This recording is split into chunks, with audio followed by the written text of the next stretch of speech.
Statue of યુનિટીના મુખ્ય માર્ગ પર મોતના સળિયા, ડભોઈ નાનોદી ભાગોળ પાસે નર્મદા કેનાલનો ગરનાળો બિસ્માર. ડભોઈ વિશ્વની સૌથી ઊંચી પ્રતિમા, સ્ટેચ્યુ ઓફ યુનિટી, ને જોડતો મુખ્ય માર્ગ અત્યારે વાહનચાલકો માટે જોખમી સાબિત થઈ રહ્યો છે. ડભોઈના નાનોદી ભાગોળ પાસે આવેલી નર્મદા કેનાલના ગરનાળા નાળા પરથી સિમેન્ટનું પડ ઉખડી જતાં લોખંડના સળિયા અને પાટા બહાર આવી ગયા છે.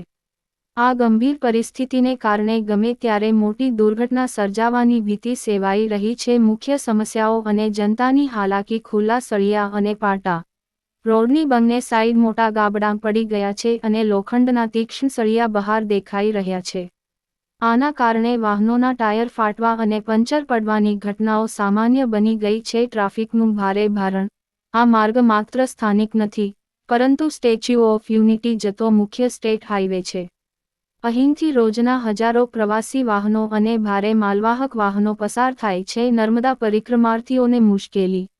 હાલમાં જ તિલકવાડા નર્મદા પરિક્રમા શરૂ થઈ હોવાથી શ્રદ્ધાળુઓનો ભારે ધસારો છે.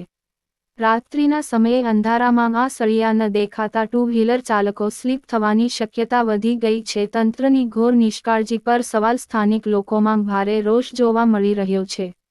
પ્રશ્ન એ ઊભો થાય છે કે આ જ માર્ગ પરથી દરરોજ ઉચ્ચ અધિકારીઓ અને નેતાઓની ગાડીઓ પસાર થાય છે, તો શું તેમને આ ખાડા અને સળિયા દેખાતા નથી? શું સ્ટેટ હાઈવે વિભાગ કોઈ મોટી જાનહાનિ થાય તેની રાહ જોઈ રહ્યું છે?